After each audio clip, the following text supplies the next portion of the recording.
I was completely enamored. I was like, what is that? I didn't even know that it was possible.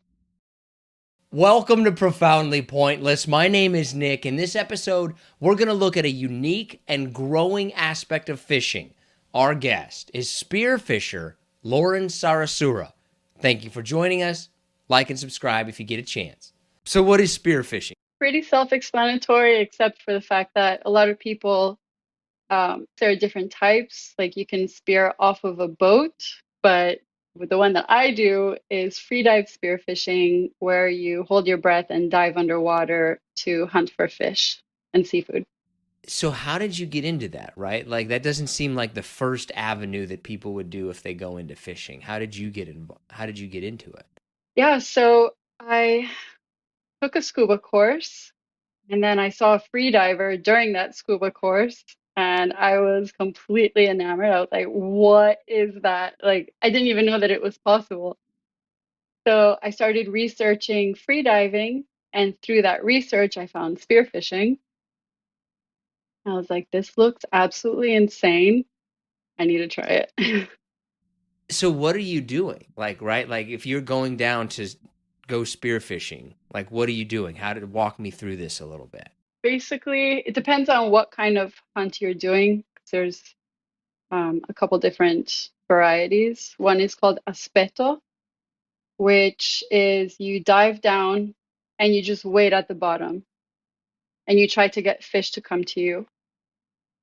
And then there's another one, it's you basically like creeping over let's say a reef, like you're actively moving looking for fish. It's it's really complicated, but to dumb it down, you just have to be in control of your body so that you look like you belong there and you don't scare away all the fish. You have to kind of look like a fish. Yeah, 100%. How do you look like a fish, right? Like I would There are behaviors that you can mimic that make fish comfortable around you, even though you're much larger than them and they could perceive you as being a predator. so like what behaviors would you mimic in that regard? I'm fascinated by this. Like I never So, thought of like trying to imitate a fish essentially. right. So basically, what you have to do is just be super chill, like look like a little turtle, just cruising. You know, if the weeds are swaying, you just sway with the fans and everything that's going on there, you know, if there's any swell. So it's just looking at a calm fish or a calm shark, anything that's calm and just mimic that. Like don't be kicking around, don't no fast movements, everything very smooth, very chill, You essentially have to blend in with the environment. 100%. So is it fishing or is it hunting? It's hunting, definitely hunting. There's different techniques to call fish to come closer to you, to attract fish. I mean, with different fish, you have to use different techniques. Some you have to hide behind a coral, others you can just, dive bomb them. So it's really dependent on the fish behavior itself and the species as like what technique you're going to use. When you call a fish. How do you call a fish? I guess. Like I think of like turkey calls or duck calls, right? Is how do you Yeah, basically. But there's one that they call a grouper grunt. So you just like with your throat, you just go like that. And that also helps to deter sharks. Yeah, it seems much, much more active than I would think like traditional kind of fishing is. Oh, 100%. Yeah, definitely. Much more active.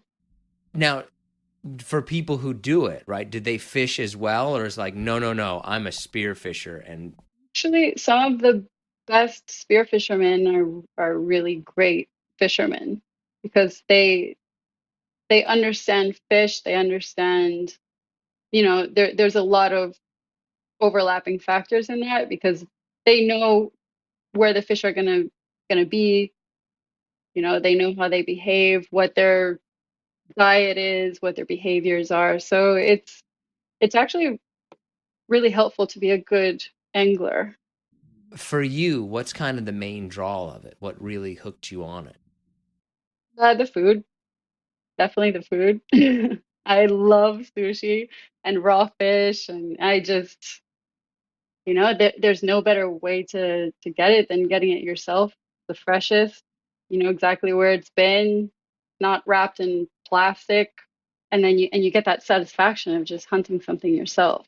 I would, that's not something that a lot of people really do. Because it's scary too, like I think a lot of people, well, first, a lot of people are like really disconnected from the food source. They don't want to see eyes and a face on what they're eating. So I think that turns off a lot of people. And then I think, you know, the fact that you're putting yourself back into the food chain and you're not the biggest predator there is also something that probably deters a lot of people because it's scary.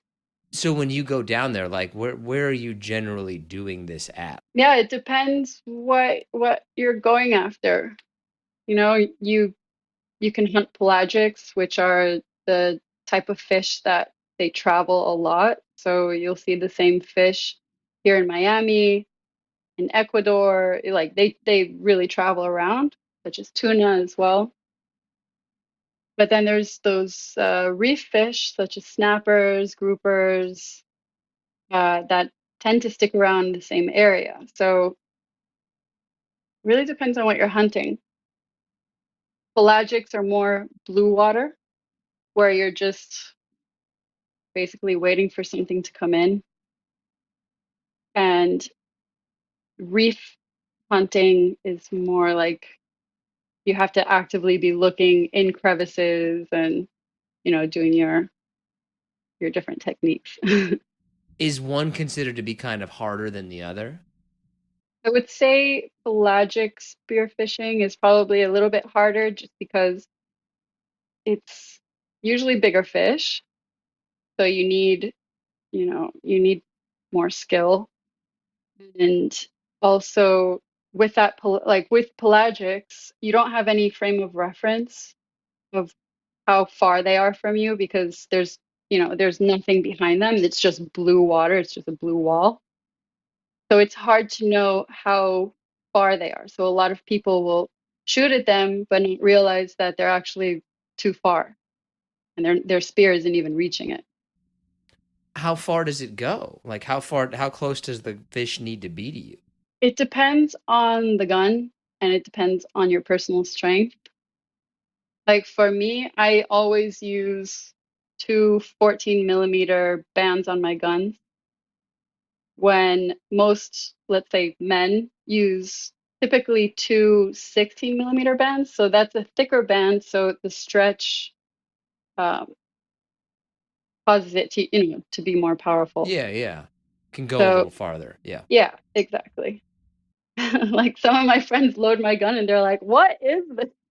They load it with one swoop, two bands, and it's just it depends on your strength. So my spear won't go as far as your typical spear gun that you'll get off the shelf because I need to adjust it. Even yours though, like if you were to look like yours, the fish needs to be, are we talking like 2 feet, like 20 feet? Like how far away are they usually going to be? I would say most of the fish, I'm trying to look around for a point of reference. I'd say most of the fish that I shoot are around 10 feet away. That seems fairly close, but it also probably seems fairly far away at the same time.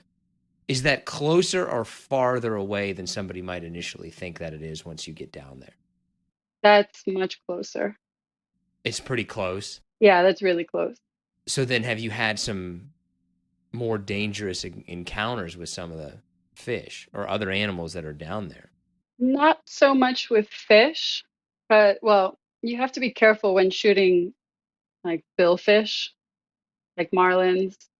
I shot one out in Ecuador and they made it very, very apparent that I have to be super careful not to shoot it if it's facing me. They could impale you. Yeah, I could see that, right? Yeah. Like, I got it. Oh, well, it got you. It got you too. Yeah, it got you probably worse. So then you don't, I would imagine, because since if you're You're essentially holding your breath. Like that, how long Hmm. do you have to be down there holding your breath to do this? If I'm diving on a reef that's at 92 feet, then my breath hold has to be longer than if I'm, hunting, let's say for a wahoo, which is a pelagic, that it tends to stay a little shallower. On average, like how far down would you say you're usually hunting them? I would say from 40 to 90 something feet. I really thought you were going to say like 5 to 7 feet. Oh, I didn't no. realize you're that far down. Yeah, no, we go deep. Then how long did it take you to kind of build up to the level where you could really do it? I was lucky and progressed pretty quickly, but I think it took me about a year to dive to 100 feet.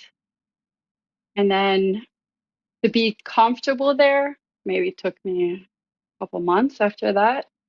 So if you're diving down to like let's say 60 feet, like you'll how long will you be underwater for the whole thing by the time you swim down there, wait, shoot, come back up, all that stuff? Let's say on a normal dive where it's, you're not really pushing yourself and you just want an easy dive, well, a minute 30.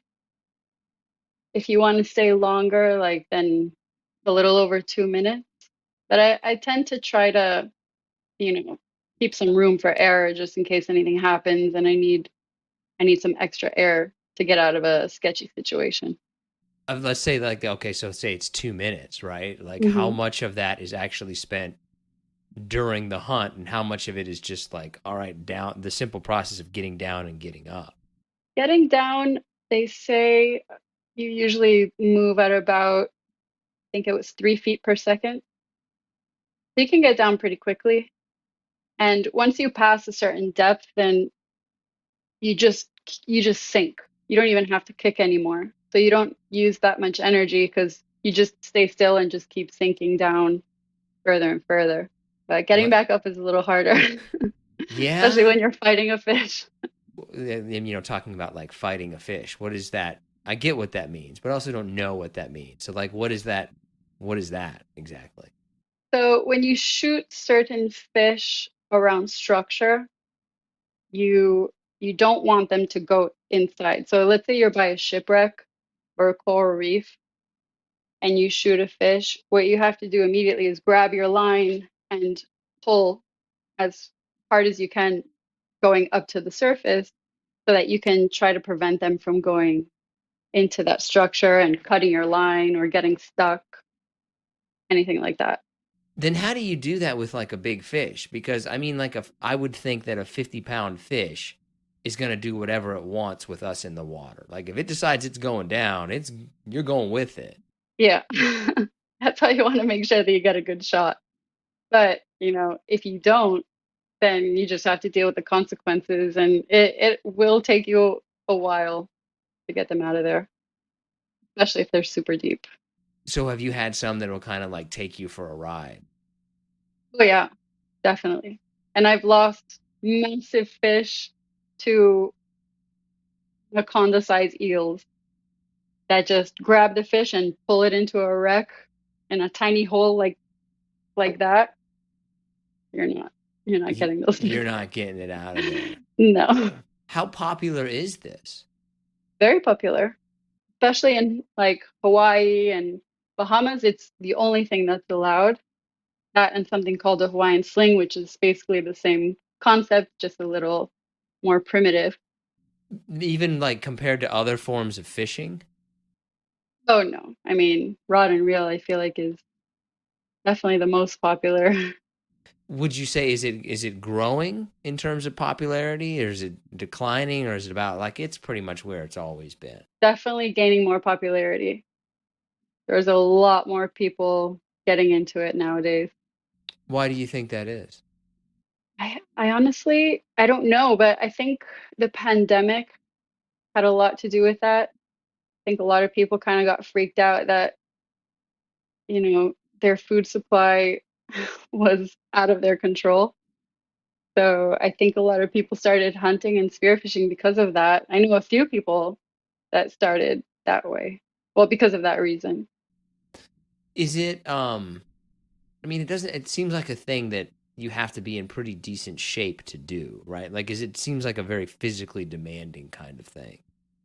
I think if you're more like in the elite spearfishing status, then yeah, but I feel like you can still get nice fish pretty shallow and you can get your like pan-sized snappers and make a delicious meal out of it, even just diving 10 feet. So I don't think you really have to be, that in shape to do it. How long have you been doing it? About 5 years now. Is it something that people like, do they get hooked on it?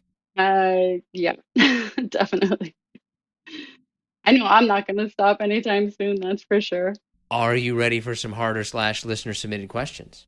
Sure. Hardest fish to catch, easiest fish to catch. Easiest fish to catch is probably a red grouper, which I mean, it's really hard because they're so cute and they just like look at you all stupid, like with their little fins, like, what are you doing? But so that's probably the easiest one. And then the hardest fish to shoot, at least in Miami, probably Cubera snapper. They're pretty like sketchy. Like they tend to not let you get very close to them.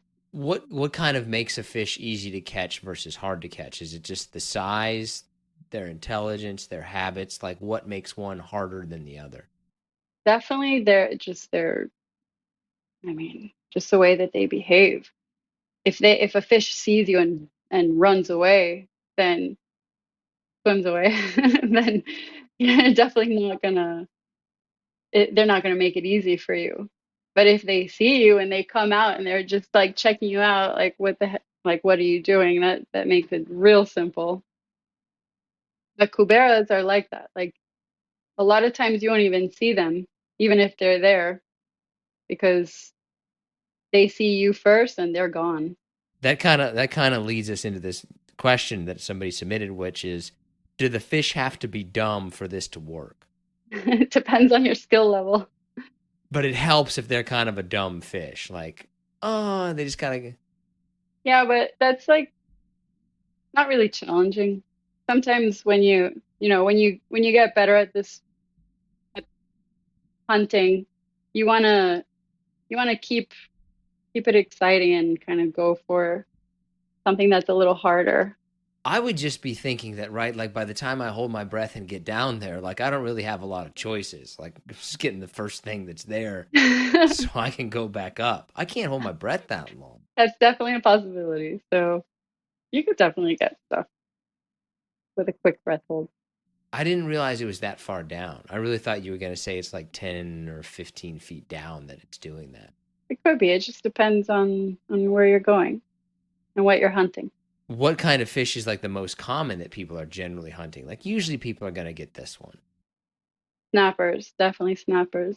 They're like in abundance here.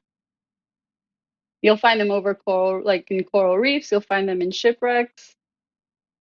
So yeah, we have a lot of those there. You'll find them by bridges, any type of structure they like to hang out at. Anything like that. What is the best tasting one? I love wahoo. Wahoo's a pelagic fish that just has this incredibly white, just perfect for sushi and sashimi type meat. It's so good. That's interesting that you kind of started out for the basically for the cooking part of it. I mean, once you try fresh fish, and like the thing is, you're controlling it, right? So you can decide whether you want it super fresh, you want to eat it that day, or you can dry age it, you can wet age it. There's so many different ways to eat it. Like there's this fish that we have here called African pompano.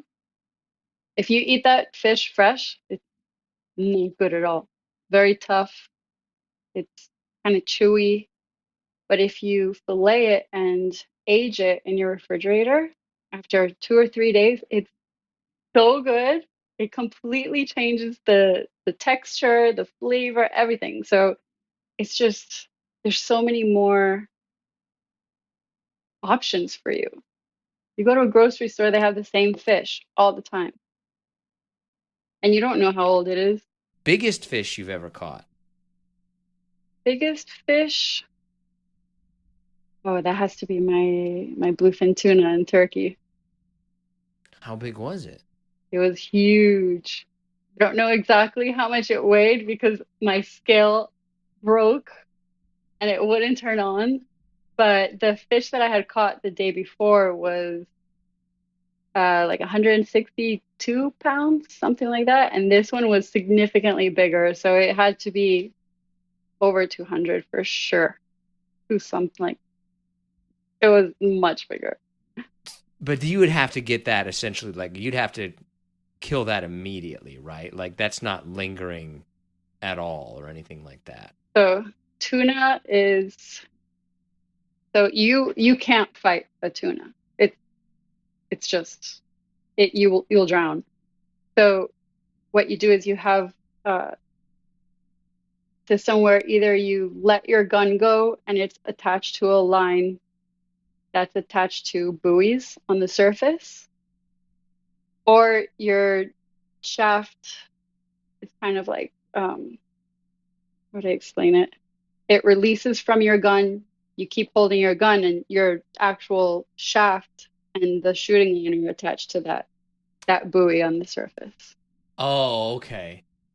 But then how, I mean, when you get one, where are you generally aiming for on the fish? With tuna, since they're constantly moving, you want to aim more ahead of it because then it'll probably swim into it. But I mean, when I shot mine, I was just like, I don't know. I wasn't even thinking. I was like, Just shoot it. get it, get it, get it. We'll figure out the Exactly. rest later, right? I could see that. Yeah. Best place around the United States to do it, best place in the world. Again, it just depends what you're going after because there's so many different fish and different places are known for their species and like if you want to if you want to shoot a giant cubera, you're probably not going to get that in Miami, but you'll be able to get that like in Mexico. But if you want, a monster wahoo, then you go to French Polynesia. If you want giant bluefin tuna, you go to Turkey. Like there's just different, it really depends. Is that a secret, right? Like, do you keep, if you find a really good spot, do people try to keep it secret? Oh, definitely. But, I kind of screwed myself because I have a YouTube channel and I share my experiences. So I recently went to Turkey last year and shot bluefin and I think I kind of opened the floodgates a little bit on that one because a lot of people are going to Turkey now. This one is just if somebody is starting out, what should I learn how to do first? What should I get? That kind of stuff. Definitely take a freediver course. That's number one because you learn all the safety, you learn what to do if your dive buddy experiences a blackout. You learn proper inhalation, like how to take the best breath, like the biggest breath. You learn technique. It's just all these things that will help you to become more like those fish that you want to copy. And so, yeah, freediver course, 100% get on that. And then buy a pole spear or a Hawaiian sling, something that you're going to have to really learn how to get close to fish when you're hunting. Because with a spear gun, you can shoot them from a distance. With a pole spear, you got to get real close to them. You have to be right there, right? Yeah, you got to be within a few feet. Do you ever pretend, like, do you ever practice pretending to be a fish on land? Not exactly. Not really? Not just walking around the apartment or the house No. trying to be a fish? That's not, well, you Maybe if gotta. I'm out at a bar and, I want someone to catch. No, I'm kidding. Who is the Michael Jordan of spearfishing? Like, who's the best spearfisher? Is there somebody that people would look at and be like, that's the best spearfisher of all time? I mean, they're the pioneers that, you know, everybody looks up to and that are, like Jay Rife, who started Rife Spearfishing. I mean, those guys were badass. Like diving in California and like homemade wetsuits and crazy. But BR Tar is a living legend. He's awesome. I mean, pretty much any Hawaiians I feel like are really good divers and really cool, like very, very effective spear fishermen. Now, is it just fish, or can you get other things like crabs, lobsters, etc.? Yeah, any seafood. Is there a fish or anything like that that's like, oh, that's too big. You can't even mess with that. Like people aren't getting like sharks or anything like that, are they? I'm sure they have. I've never seen it personally, but oh, that would be scary. No, I wouldn't want to mess with that thing. I wouldn't want to piss off a shark more than I already No. do. Now, I would think that do other fish ever swoop in and take them? Oh yeah, definitely. Like Goliath groupers, we have these huge groupers here that get up to 500 plus pounds. They just look like they're huge. And they'll come and just swallow up your fish and try to take it back into the shipwreck. They're little bastards. Also, eels. I've gotten into a lot of tug of wars with eels. Sharks, obviously, that's like the most obvious one. Yeah, that's kind of like, how does the tug of war go? You're just pulling on the gun/spear and they're pulling their way and you got to hope you win. Yeah, and you gotta hope it doesn't come out with the fish and then try to attack you. That would be a problem, right? Like, I got it. Well, now it's coming for you. Yeah, exactly. And then we also have barracudas. So all of these fish want your fish, and you gotta deal with them. That's pretty much all the questions I have. Is there anything that you think that we missed, or how can kind of people get a hold of you, follow you, that kind of stuff? Well, if anyone wants to follow me, I'm on Instagram and YouTube. Just look up my name, Lauren Sarasua, and you'll find me. How far into a road trip do you want to get before you stop? I mean, I only for gas. I would not want to stop. Let's just keep going all the way through. Let's just get to our destination. That to me is the correct answer. I want to drive until I run out of gas. I don't like stop. Some people, my wife wants to stop like an hour, 2 hours in. Like, nope. I want to drive until we run out of gas. Then I want to get out of the car, fill it up, and drive again until we run out of gas. I will say though, on the few road trips I have been on, it seems like when I do pull over for gas and I'm getting back on the highway, I've been pulled over 3 times by different entities in different states for different things. Only after, but this seems to happen right after you pull over to get gas. Yeah, I mean, and it's usually, oddly enough, now that I think about it, it's always been like either late night or early morning. And it's always a different excuse from the state police when I'm pulled over. It's always a different excuse. It's not your fault. It's isn't. their fault it's their fault that you broke the law. I didn't break any laws. I can tell you one time I got stopped in Tennessee because they said that I was driving a vehicle that looked like a homicide suspect's vehicle. And I said, "Well, did you run the plate?" And he said it was dark out. I couldn't catch up to you to run the plate, even though, that seemed weird. The other time, that seems like a perfectly reasonable explanation, to be honest with you, right? Like, I can tell what color and make a vehicle is much easier than I can see what the plate is, especially at night. Seems like a reasonable excuse. I mean, I'm at a gas station. Pull up at the pump behind me and be inconspicuous and run the plate. Why do you wait until I'm getting on the highway to pull me over? Maybe he just realized it then, right? No. I think that you're putting some blame where blame isn't really appropriate. Yeah, here we go. That's not my fault. It's always everybody else's fault. Officer Dewey always out there, okay? It's not my fault. Right? What about the other 2 instances? What were you doing?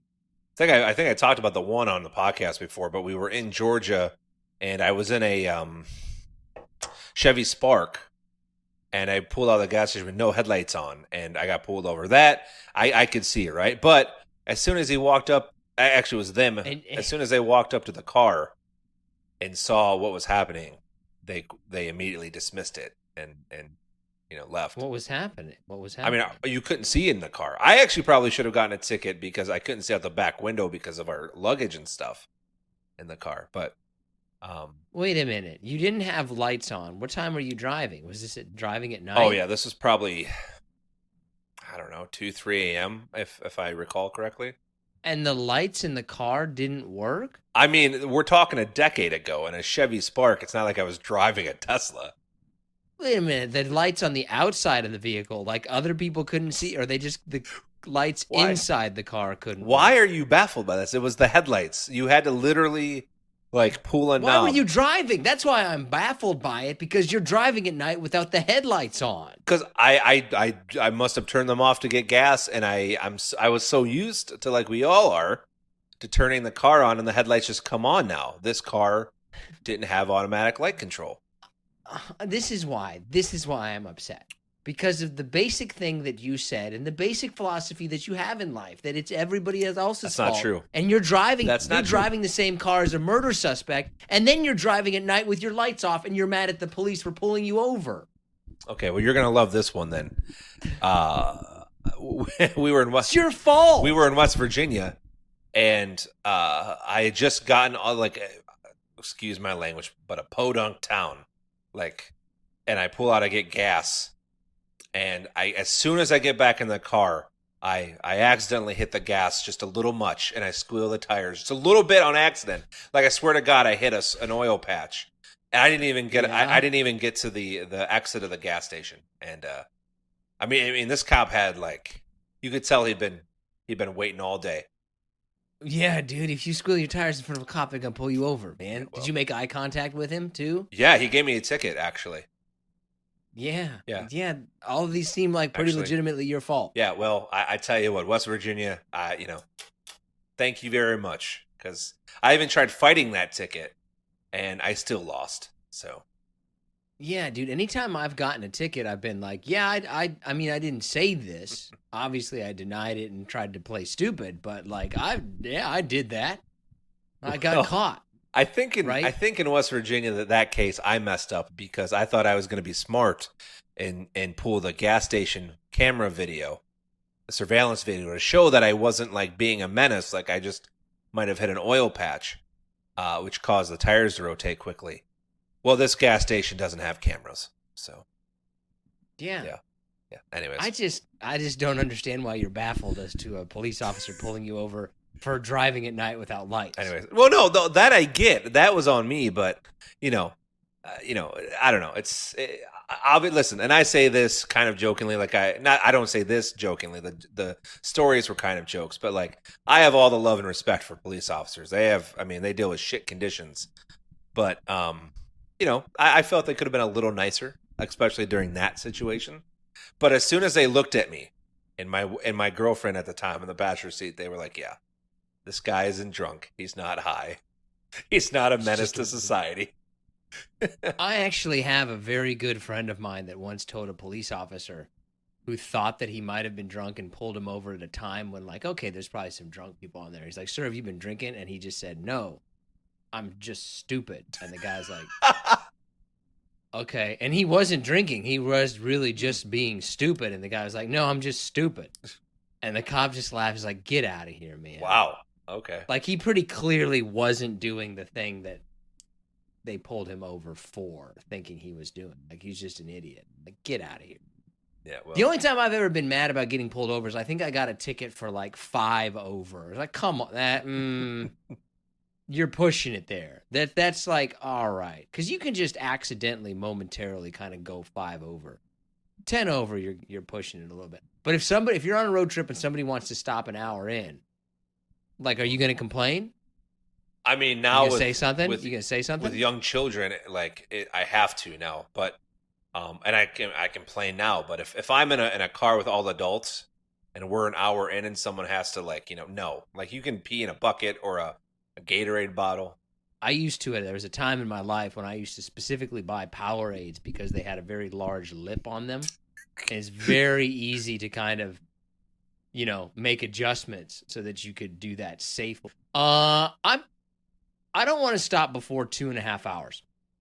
I'm gonna be a little upset if we're stopping before 2.5 hours with adults.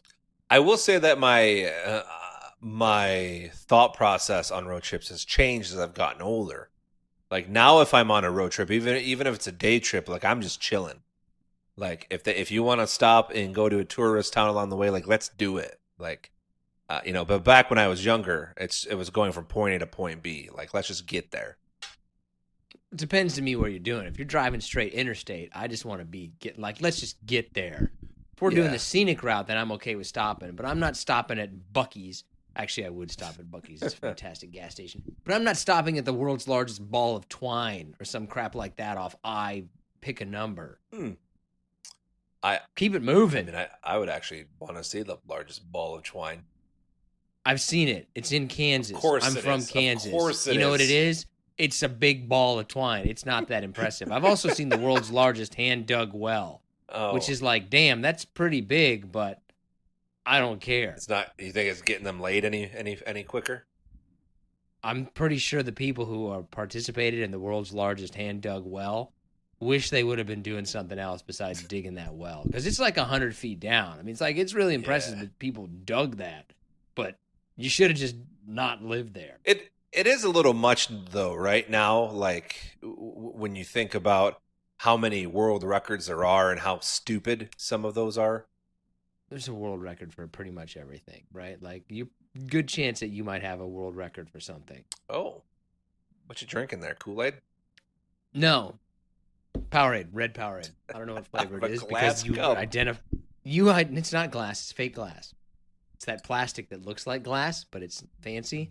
I like drinking out of a cup now. I go back and forth. Sometimes I'll go bottle. Sometimes I like drinking out of a cup.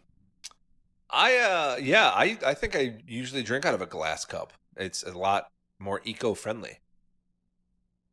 Oh, I just go for taste. Like I feel a little bit more, like I'll feel like I'll drink it a little bit more, especially water. Unless we're talking about a bubbler. I love drinking out of a bubbler. I don't know what a bubbler is. A water fountain, dude. What do you call them? A water fountain? Okay, bubbler. I've never heard of it called a bubbler there, Blue Jeans. It's bubbler. Go to the bubbler, man. Did you put your mouth all over it? No, I don't think so. Yes or no? No. Yes or no, do you look like a guy who put his mouth on the water fountain? Do I look? Yes. Was I? No. Dude. Was I? No. No. Dude. I've never done that. Yeah, never. Not that I can recall, anyways.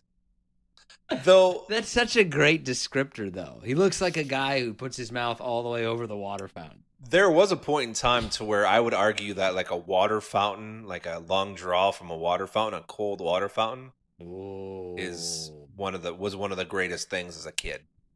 Very thirst quenching. Very thirst quenching. But like, I also feel like you had to go to the certain kind of school to appreciate it. You know what I mean? Like, you had to go to the school that probably didn't have air conditioning, and you're cramped into a little room with 40 other kids. To me, it also had to be metal. The metal plastic one. Not the porcelain looking thing. No. I don't like drinking out of a porcelain one. That makes me feel a little bit more like, oh, this might be something. And the metal one had like the weird grates in it that you always wondered like what they were for. You never knew where the water went. Spit, I think. I think there's some people hadn't spit. You don't know what people are doing in a water fountain. Oh man, yeah. There was the occasional booger. I remember. I do remember that every now and again. Oh, I don't want to think about it anymore. Blech. Okay. Should we go from booger water fountains to shout outs? That seems like a good transition. Sure. All right. Let's see. We'll start off with Tulio Vargas, Aaron Ribas. What? Tulio? Tulio. How do you spell it? T-O-O? T-U-L-I-O. It's probably Tulio. Okay, Tulio. I apologize if we butcher your name, Tulio or Tulio. Trip Tomorrow. Hosias. Is that their real name? Trip Tomorrow. I mean, it looked like an actual profile, but I mean, who knows? Trip Tomorrow. Josias Feliciano. Dalton Peters. That's a good American name, like a good homeschool, homebred. Dalton. Dalton's a good name. You can only live in certain states with a name like Dalton. True. Idaho. You can live in Idaho and have your name be Dalton. Montana. Texas. Yeah. South Dakota. North Dakota. Vermont. Maybe Nebraska. Vermont, I think of as generally being like a little bit more upscale. Yeah, I would agree. I was kind of just being foolish. Miles Dobell. Daniel Dumer. Stephen Caputo. Max Lucas. And Omar Ayubi. Nice selection of all the names that you can't do. I like It's it. back, man. Last week was too easy. All right, so I got a couple of bangers for you. All right. Which one will you see first? The Barbie movie or Oppenheimer? Whichever one comes out on streaming first. It's funny you say that. I saw something, and I can't cite it, but I saw something that said that streaming last week officially surpassed cable in terms of more viewership and things. I don't know how they... I can't believe it hasn't already. I would have thought that happened years ago. I wouldn't watch either of them, actually, now that I think about it. I will watch YouTube clips of Oppenheimer when that hits YouTube, but once a movie hits like a certain cultural mass, I just won't watch it. Like, I don't want to watch it. Because I don't want to be part of any discussions around the Barbie. I just don't want to be like, have you seen it? Nope. Don't have to be a part of this conversation whatsoever. Barbie movie is a lot, I think, to take in. And I think there's a lot of women, girls, who you probably look at it like how men view like the Marvel movies and the DC movies. But I feel like the Barbie movie is going to live up to none of that. I'm always fascinated just how we as a society and people in general will make a big deal out of anything. Like, we will make a big deal out of anything if given the chance. Sure. I mean, if nothing else is going on, we're going to elevate like the lowest other thing, right? Like, what's the biggest thing happening? Well, a Barbie movie, I guess. All right, make that a big deal. Well, I mean, I think it also helps who's in it. I mean, if it didn't, I don't even know. Oh, Margot. Couldn't even tell you anybody. I mean, Margot Robbie and why is his name? And Nicholas that Gosling. guy? Yeah, Nicholas Gosling. Ryan Gosling. Okay. I mean, made your case there. Yeah, I made didn't. your case. I didn't. Who's it's and what's it? Well, rumor has it that Oppenheimer is going to sweep the Academy Awards next year. So we'll see what happens. Okay, well, you are our trusted correspondent on all things Academy Awards. I mean, I like to think I'm pretty well versed in movie. You called somebody Nicholas Gosling a minute ago. Anyways, the second one. I know a lot about movies with that Tim Smith actor. Anyways, he slapped a guy at the last Oscars. Tim Smith did. Do you prefer cold drinks or hot drinks? Cold drinks. I can't think of any drink that I want hot. Hot chocolate is the only drink that I want hot. I don't drink coffee though, but other than that, the only drink that I want hot is coffee. Or I mean hot chocolate. Nothing else. Literally nothing else do I want a hot drink. So I mean, I drink coffee, but I only drink it cold. But like there is a spot for like a good like hot tea or hot sake. Sake's pretty good hot too. Pussy. Oh my God! No, what? Get out of here! Get out of here! You're insane. I need a tea. I need a nice hot tea to relax my nerves. I mean, that's not why I drink it. Get out of here. I do like lavender tea. Okay, all right. I like lavender, and I like lavender candles. I like how you go against my argument, and the first one you pick is not like chai tea or herbal tea or black tea, but it's like lavender. Like you picked the worst example of manly teas that you could get. Lavender. I mean, lavender is amazing, and you should get on it. No, I'm all right. I'm gonna drink my Powerade. Actually, I like to drink that cheap whatever it is. Anyway, okay. So here are the the profoundly pointless fact or fiction. You are 6 of 8, by the way. Actually, we had a number of comments about one of your things with the Wolfen. And pretty much everybody agreed with me that your question was a misleading Oh, question, yeah, well. and that was ultimately just two dolphins and had nothing to do. So that should be bumped up. So you want to be 6 Just for 7 7 out then? of- You want to be 6 for 7? Yeah, better than 6 or 8. Okay, fine. Well, we'll make sure, you know.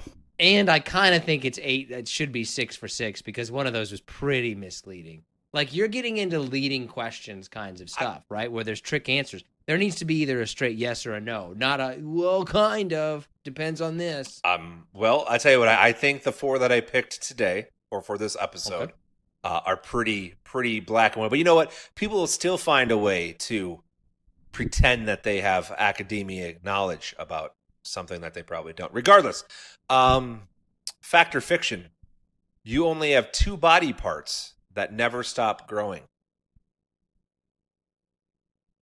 Oh, I have no idea. You mean do I need to ask my wife if there's a third? 2 body parts that never stop growing? Well, probably your hair and your nails. No, you don't have to get the 2 body parts. You just, true or false. I'm not going to ask you. True. You are correct. Human noses and ears never stop growing. Every other part of your body does. Your nose never stops. Well, then how slow does it grow that you never notice it?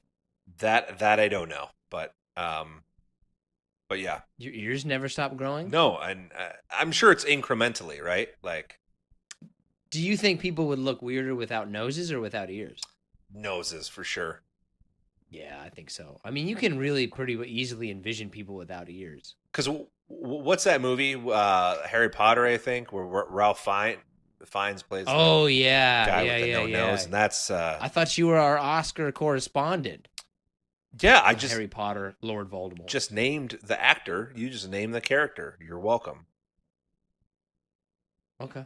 Do you think? Okay, here's a question for you, right? And this is a question that I have asked several people, and it's been a topic of debate. Do I have big ears? They're right there where you kind of yes, you kind of no. It's a little bit difficult to say. It's like, oh, yeah, no, no, yeah, no. I guess I'd have to see. I guess I'd have to see you again and really like In real life, you'd have to see up close. maybe touch your ears, maybe touch them a little bit. See if they're soft. I'm very soft ears, I've been told. But you can't tell, right? Are they big? Are they not big? It's like, yeah, no, no, yeah. All right. I've always been fascinated by it. Second fact or fiction for you. Fact or fiction. Toads will give you warts if you touch them. That's not true. It is not true. No. Yeah.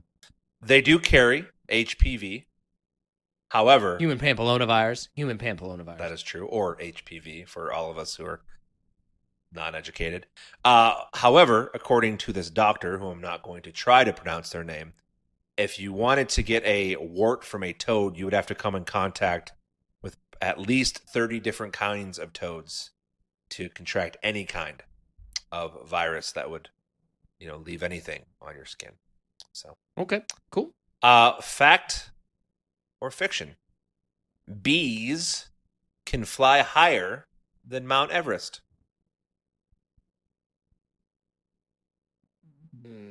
I mean, no, it's too cold up there, right? But they've gotten like spiders, and there are some birds that can fly up there. For some reason, I looked that up the other day. So is But it no, I would say. wrong?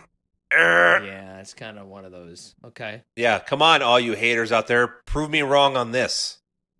According to National Geographic, bees can fly higher than 29,525 feet above sea level. That is higher than Mount Everest. Here's what we're learning with this fact or fiction is that you do not like to be wrong, and you will do everything to spin it so you are right. Shaved hair grows back thicker. Oh, I don't think that's true.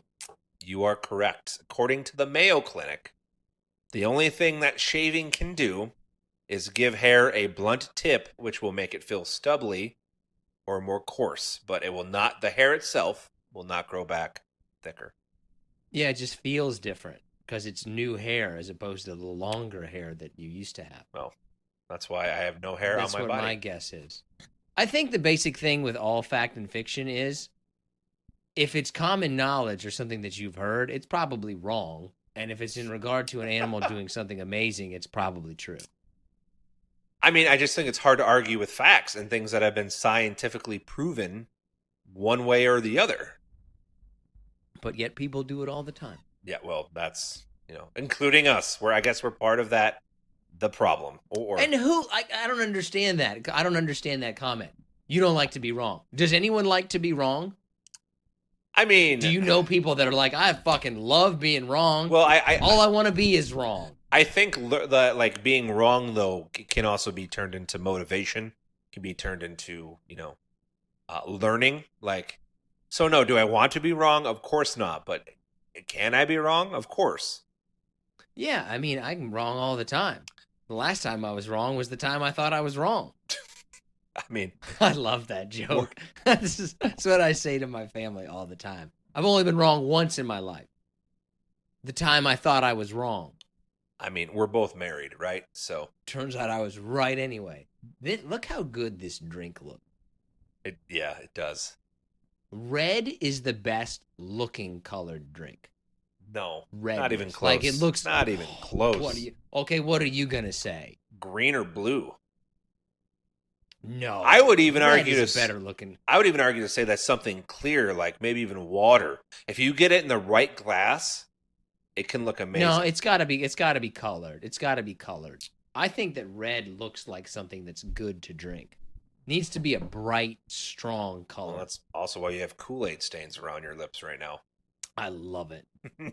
Love it. All right. Are you ready for our top? Are you ready for our top 5? I've been waiting for 28 minutes for our top 5. So our top 5 is top 5 best things to see. Wait, top 5 things to see in the air. Stuff where you look up and you're like, oh, that's cool to see.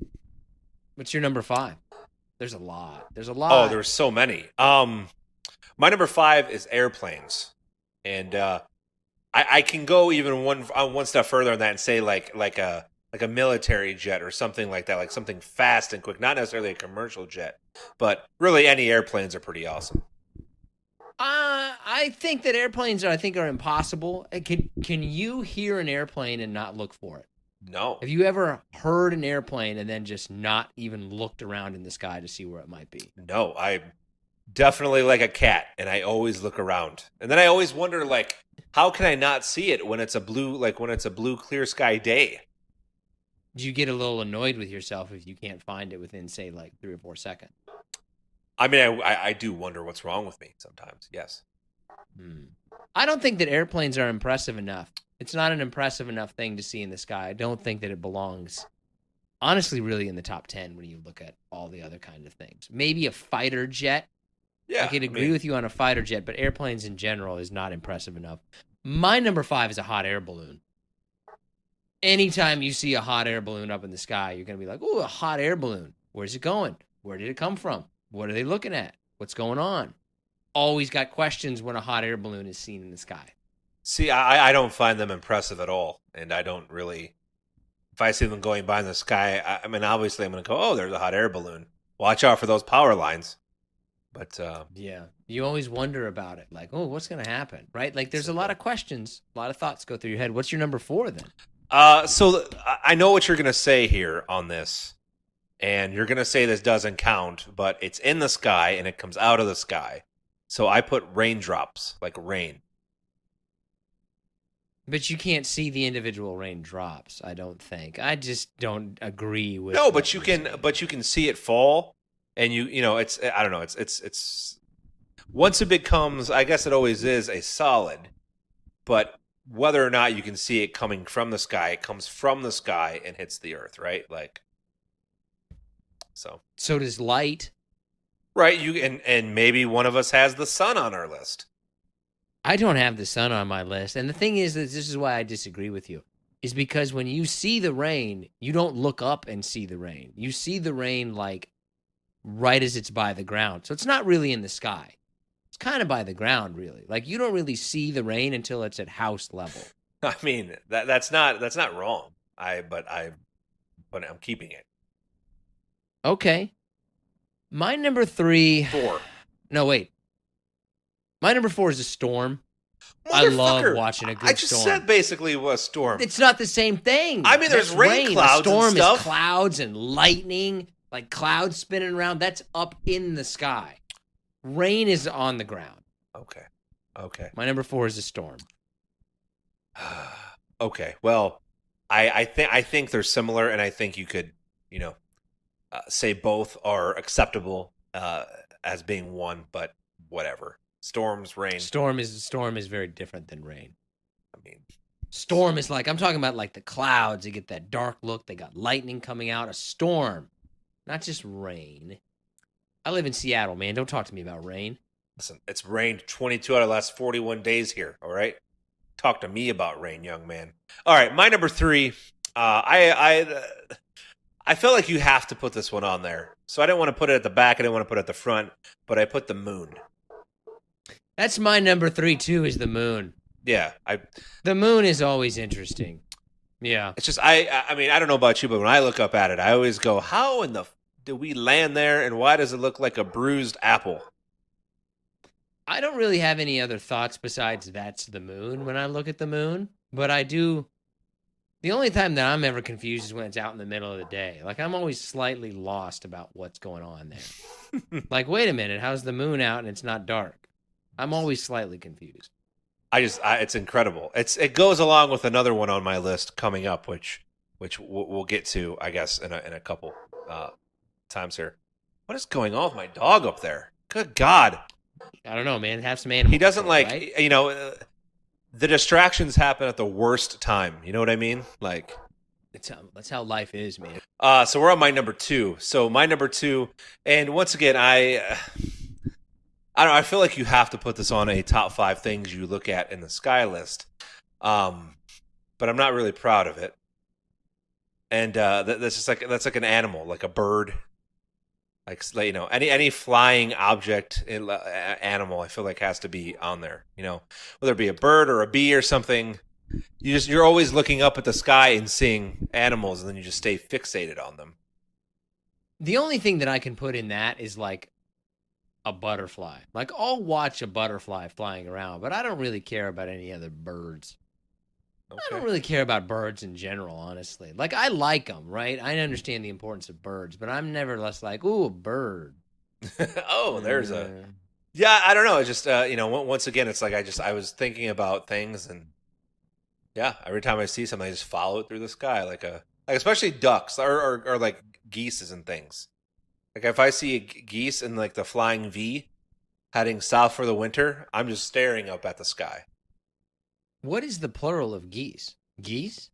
Goose. A goose. A goose is one. Geese is several. Yeah, so that's why I said when I see geese flying in the... I really want to change something out and put... I don't really want this to be my number 2, but I kind of jammed myself up here. So it's not really my number 2. I'm just going to say it's my number 2. It's a helicopter. I'm always impressed by a helicopter, and I always wonder what's going on when a helicopter flies over you, because something is going on when a helicopter flies over you. Okay. I mean, yeah. I mean, you're absolutely right. I mean, that happened just the other day, and I was like, oh, what is that? And it was a medical helicopter. So you are right. You're right. There's always something going on when a helicopter flies over you. What's your number 1? So stars or planets. Guess you could say extraterrestrial beings, even. But man, back during the pandemic, I fell in love. My wife and I would do, date nights out in the backyard, and we would just look up at the sky, and we downloaded apps, and we even bought a telescope. We would search out stars and planets and things. What'd you find? What's your favorite planet there, Johnny? Venus is quite bright, as you can imagine. Jupiter. How much you spend on a telescope? Like, how much of it did you spend?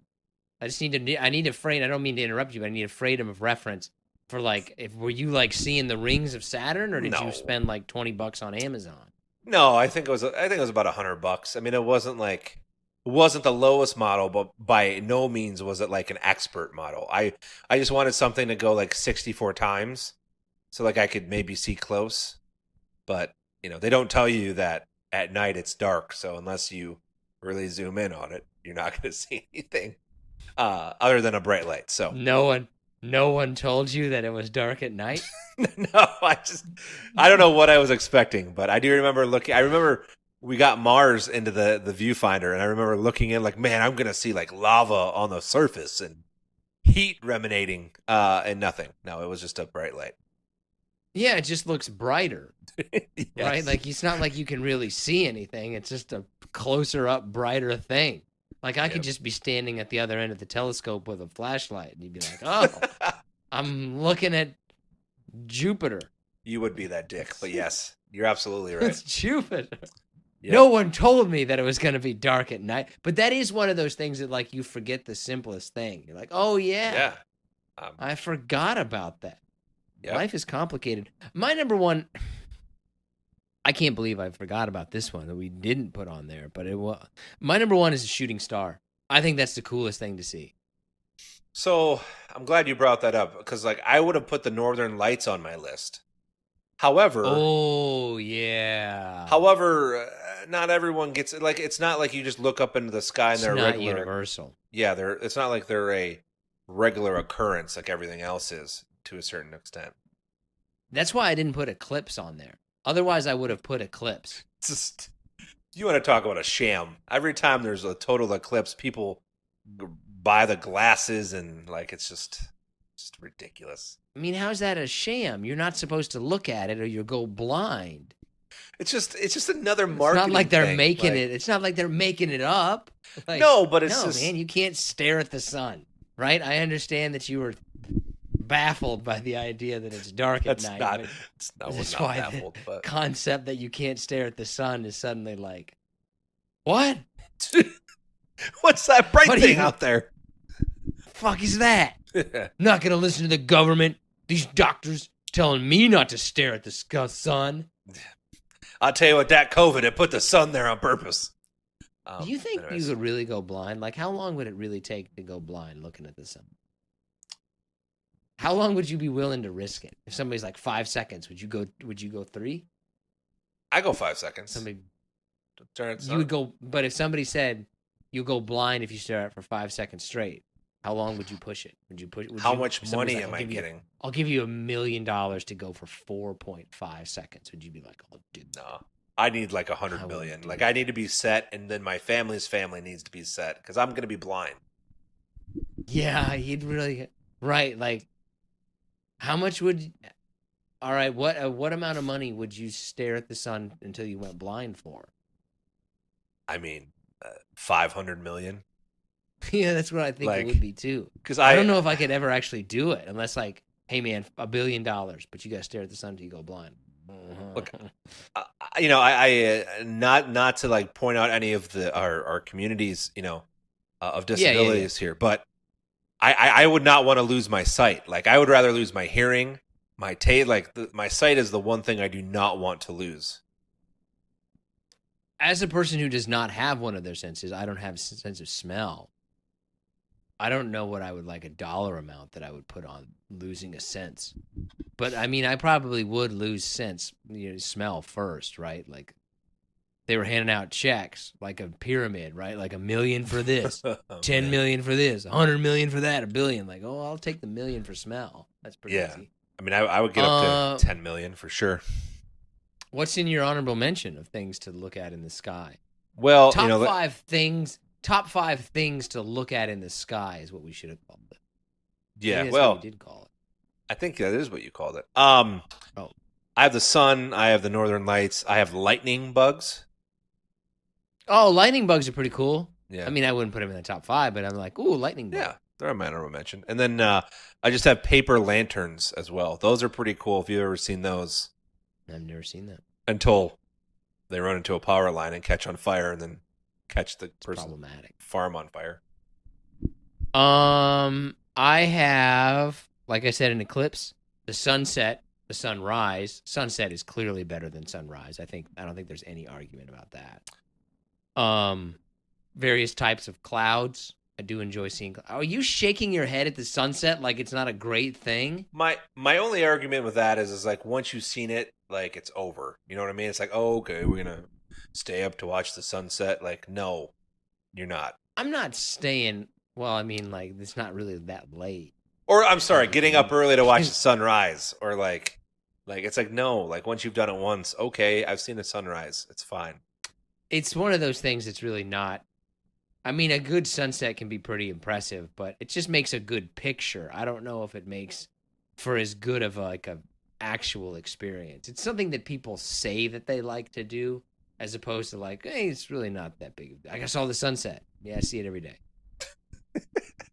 But you know what though, Probably wasn't that great. You kind of said it earlier about something like it's something we take for granted, and if any of us were on our deathbed, we'd be like, man, I really wish I could see the sunset. So maybe we should appreciate the sunset more.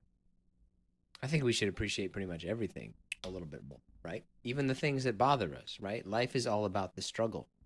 I have a kite. I enjoy seeing a kite. I'm always slightly impressed by a kite. I also like to see I live in a place where they have seaplanes. Seaplane is a totally different type of viewing experience than a plane or a helicopter. Seaplane, like, oh, it's a seaplane. Whatever. It's different. I'm just telling you, it's a little bit more impressive, right? If I'm going to talk about motorized vehicles that are in the sky, seaplane is probably my number one. Parachute, somebody parachuting, that's always cool to see. Meh. I feel like people only like that because they we're all cynics at the end of the day, so they always hope for something bad, right? That's why people watch Daredevils. They don't really want to see them succeed. I don't really want to see anybody fall out of the sky. Kind of a terrible person.